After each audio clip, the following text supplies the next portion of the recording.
جو لوگ انبیاؤں کے ساتھ تھے، اولیاء ائمہ کے ساتھ تھے، وہ مادے میں نہیں گرے ہوئے تھے، انہوں نے اپنے آپ کو مادے سے آزاد کیا تھا۔ شخص وہی تھے، منصب بھی تھے، ڈیزگنیشنز بھی تھیں، پوسٹ بھی تھیں، سب کچھ تھا، لیکن مادے سے اپنے آپ کو آزاد کیا تھا۔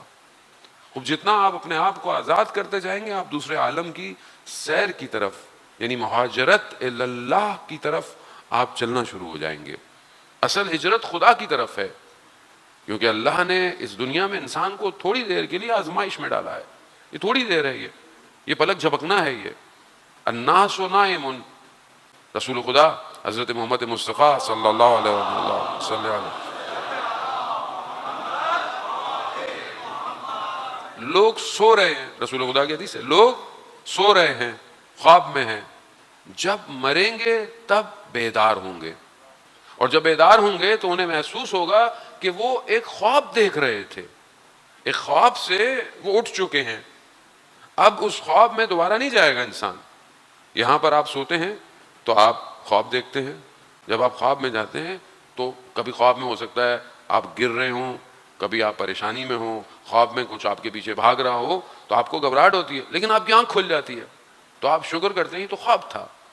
پھر یہ خواب تھوڑی دیر کا ہے، پھر دوبارہ بھی آپ خواب دیکھ سکتے ہیں، لیکن جب اس دنیا سے ایگزٹ ہوں گے تو یہ خواب ختم ہو جائے گا، پھر آپ دوسرے عالم میں ہیں۔ اب دوسرے عالم میں حساب کتاب اسی عالم کے ساتھ ہوگا۔ ایسا نہیں ہے کہ یہ دنیا خدا نہ خواستہ بیکار ہے یا اس کا ہدف نہیں ہے نا، میں نے آپ کی خدمت میں عرض کیا، یہی وہ دنیا ہے جو ملائکہ کی آمد و رفت ہے، یہی وہ دنیا ہے جس میں خدا نے اپنے بہترین بندوں کو بھیجا، یہی وہ دنیا ہے جہاں سجدے ہوتے ہیں، یہی وہ دنیا ہے جہاں پر ذکر ہوتا ہے، تلاوت ہے قرآن۔ خوب یہ جگہ اچھی ہے، انسان ایک دوسرے کا خیال رکھے، انسان سوشل ہو، ویلفیئر کرے، خوب یہی دنیا ہے۔ یہی ایک مال فتنہ بن سکتا ہے، یہی مال دولت آپ کے لیے جو ہے وہ زینت بھی بن سکتی ہے، یہی اولاد آپ کے لیے مصیبت کا باعث بھی بن سکتی ہے، یہی اولاد آپ کے لیے باقیت و صالحات بھی بن سکتی ہے، یہی انسان کی صحت اسے گمراہ بھی کر سکتی ہے، گناہ کی طرف بھی لے کے جا سکتی ہے، یہی صحت اسے خدا کی بارگاہ میں خاضع اور بندگی کی طرف بھی لے کے جا سکتی ہے۔ اب یہ دنیا اپرچونٹی ہے، لیکن ہمیں اس عالم میں اپنے آپ کو اس عالم کی طرف کہ جو عالم مطلق ہے، جو عالم ولایت ہے، اس کی طرف پرواز کرنی ہے۔ تو یہ کیسے کریں گے؟ یہی چند دن میں نے آپ کی خدمت میں عرض کیا کہ جب تک انسان نہیں کنیکٹ ہو سکتا، جب تک کوئی اس عالم سے ہمیں ہر وقت ہدایت نہ کرے، انسان خود اس عالم تک نہیں پہنچ سکتا۔ کوئی ایسا شخص ہو کہ جو اس عالم کے بارے میں بھی انفارمیشن رکھتا ہو، علم ہو، اور وہ اس عالم میں بھی ہو، اور وہ ہمیں اس عالم سے اس عالم کی طرف لے کے جا سکے۔ کوئی شخص آپ کو کہے کہ میں مثلا آپ کو یہاں سے 2000 کلومیٹر لے کے جاؤں گا، کیسے لے کے جائے گا؟ اگر اسے خود کو راستہ نہیں پتا، اگر اس کو خود کو گاڑی چلانا نہیں آتی اور راستوں سے واقف نہیں ہے، راستوں کے ہڈل سے واقف نہیں ہے، نشیب و فراز سے واقف نہیں ہے، یا کوئی کہے کہ نہیں میرے پاس ایک پلین کھڑا ہوا ہے، ایک جہاز کھڑا ہوا ہے، میں آپ کو لے جاؤں گا، آپ پوچھیں گے بھائی آپ کو چلانا آتا ہے؟ وہ بولے کہ مجھے نہیں آتا، تو کہا تم مجھے کیسے لے کے جاؤ گے؟ تو جو اس عالم سے اس عالم میں لے کے جائے، پہلی چیز علم ہے، دوسرا وہ واقف ہو راستوں سے، اسے راستے پتا ہوں، اسے منزل پتا ہو، اس منزل تک کیسے لے کے جائے گا۔ تو کس نے آج تک دنیا میں یہ دعویٰ کیا؟ یہ عالم اپنے باطن میں سفر کر رہا ہے، باطن سفر کر رہی ہے، روحیں سفر کر رہی ہیں، ارواح سفر کر رہی ہیں عالم برزخ میں۔ ابھی جتنے بھی لوگ حضرت آدم کے بعد دنیا سے چلے گئے، قیامت تک عالم برزخ ہے، اور وہاں ارواح جو ہیں وہ سفر کے اندر ہیں، اپنے اعمال کی وجہ سے جو انہوں نے کیا وہ وہاں پر انجام دے رہی ہیں۔ روز محشر حقیقت ہے، ایک دن ہوگا، اللہ سب کو مارے گا، پھر دوبارہ خلق کرے گا، دوبارہ حشر کا میدان ہوگا۔ خوب اسے ہر دین، ہر ادیان ڈے آف ججمنٹ کا ذکر کر گیا، جتنے بھی دین ہیں وہ جو الہی دین ہے وہ ہر اس کا ذکر کر گئے، لیکن ہر شخص اپنے اپنے زمانے میں اپنی اپنی قوم امت کو آگے لے کے گیا، اور یہاں تک کہ اللہ نے آخری نمائندے کو بھیجا اور دین کو کامل کر دیا، اور اس کے بعد نبوت اور رسالت کو ختم کر دیا، مگر سفر ختم نہیں ہوا۔ سفر جاری ہے, انسانیت زندہ ہے. اب کون ہوگا کہ جو نبوت کے بعد اس سفر کو جاری رکھے؟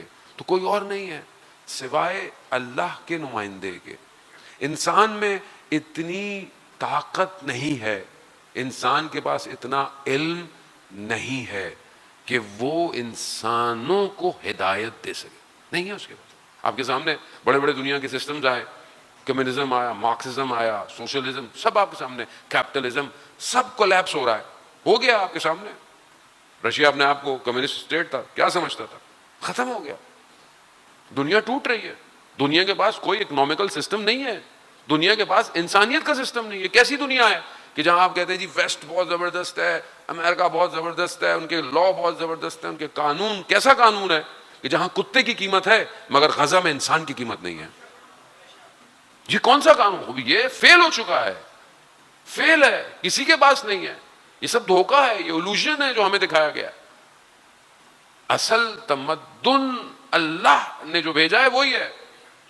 میرا نفس قبول نہ کرے وہ ایک الگ مسئلہ ہے, میں نہیں چاہتا اس پہ عمل کرنا, میرے اندر پرابلم ہے, میں قبول نہیں کرنا چاہتا. آپشن ایک ہی ہے سر, آؤ اللہ کے ولی کے پرچم کے تلے آ جاؤ.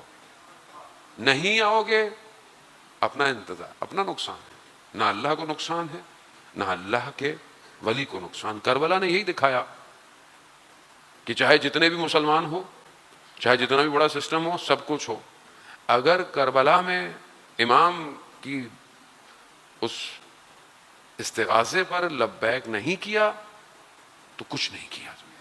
یہی تاریخ ہے, یہی تاریخ آپ کو دہرا رہے ہیں, آپ یہی سن رہے ہیں, آپ یہی ریپیٹ کر رہے ہیں, آپ اسی پہ رو رہے ہیں, آپ اسی پہ جمع ہو رہے ہیں, لیکن سمجھ نہیں رہے. تو امام حسین بلا رہے ہیں.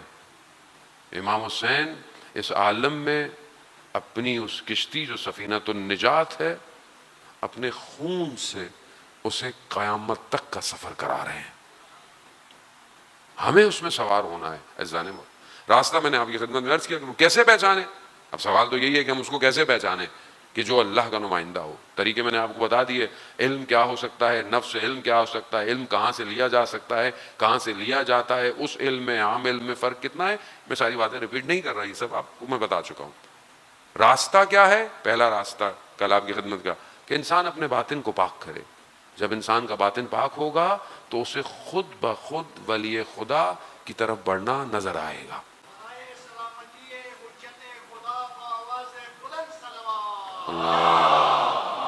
صلی اللہ محمد. اب دوسرا راستہ, انبیاء, ہر نبی اپنے آنے والے نبی کے بارے میں بیان کر گیا, بشارت دے گیا. اتنے لوگ, جو بہت سارے لوگ جو رسول خدا کے پاس آئے, بعض یہودی تھے, عیسائی تھے, کیسے مسلمان ہوئے؟ کیونکہ بشارت ان کو دی گئی تھی ان کی کتاب میں کہ فلانی جگہ پر ایک نبی آئے گا. پھر نبی کے بعد خود انہوں نے بتا دیا کہ میرے بعد کتنے امام آئیں گے. یہ سب اہل سنت شیعوں کی کتابوں میں متفقہ علیہ ہے کہ 12 امام میرے 12 ہادی میرے بعد ہوں گے. نام بھی موجود ہیں, ناموں کے ساتھ ہے.